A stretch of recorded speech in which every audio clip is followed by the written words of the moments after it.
let's go.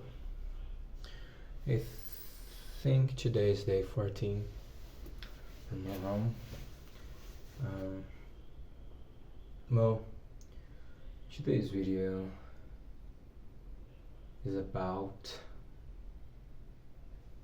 patience, but in a organizational way, in a sense that,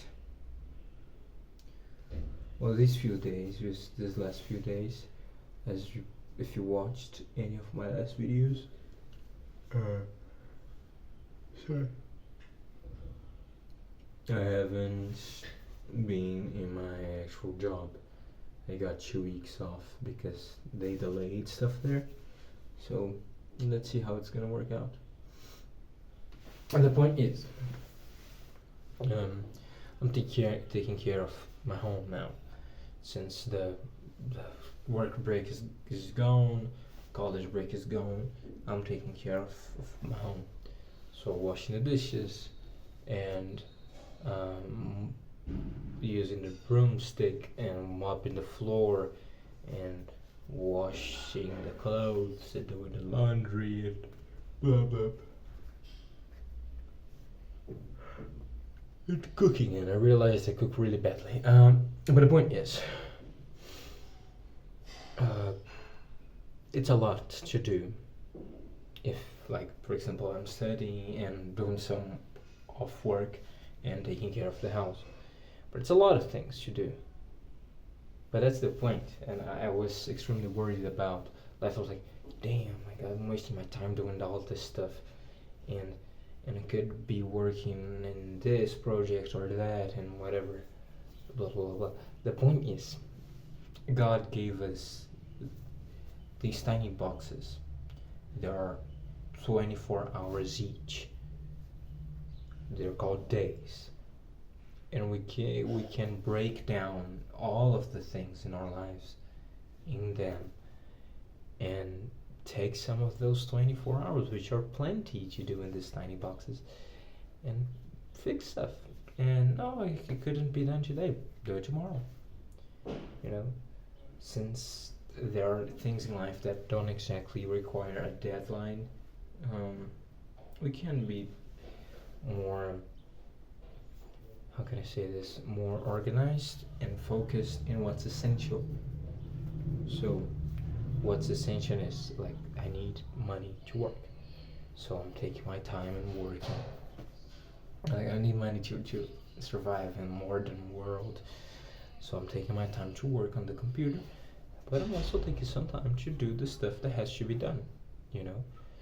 I'm not stressing over everything because I've been given this gifts called days, in which I can organize myself within them.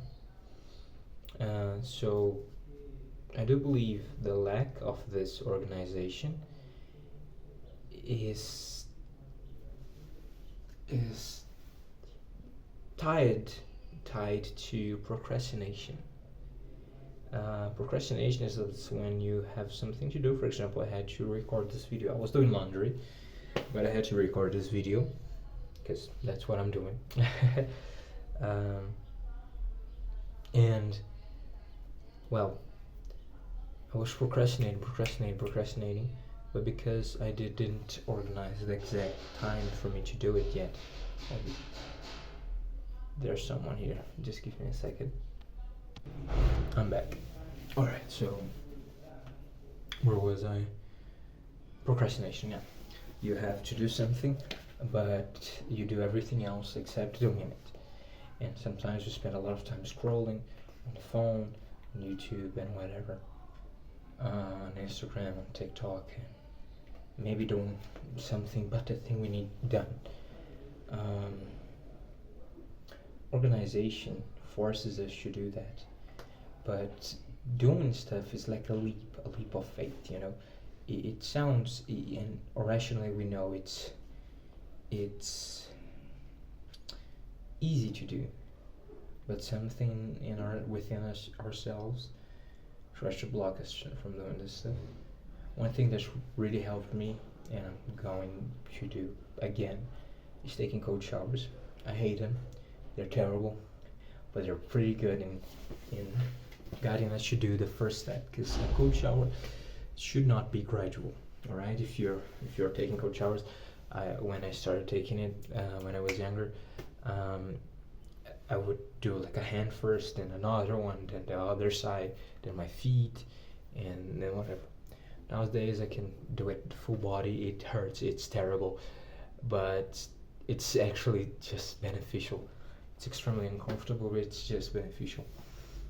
And one of the benefits is that our will to take the first step gets way stronger. And counting from 5 to 1 really helps me. Now, organizing ourselves is the first step, and then putting the work in, because well, I could have a whole schedule, but if I don't act upon that schedule, it would be just useless, you know. And what does God have to say about that? He said, "My children, do not worry for what you have to eat, to dress, or what you may have to drink. Look at the birds in the sky. They don't plant, they don't work, but yet I do take care of them. Look at the flowers and the lilies. They don't work, but not even the biggest of the kings wore such beautiful clothes as they do. And would a good father, when his son asks for a fish, his father will give him a snake. Once his son asks for a bread, the father would give a rock." And among those lines, all right, repeating what I remember. But he said, "So much more valuable are you than the birds from the sky and the flowers in the camp, and much better is me, God, okay, me, God, than a good father. So you shall not worry about those things." And not worrying about those things is not exactly just doing nothing, just everything's gonna be alright because the food's gonna fall from the sky. No, but it's trusting. You know, it's trust. Do what you have to do and trust him, because he will take care of his children. Yeah. Today's video was pretty short and pretty unorganized. I need to get better at this. But anyways, hope you have a good morning, good afternoon, good evening, good night. Until the next one.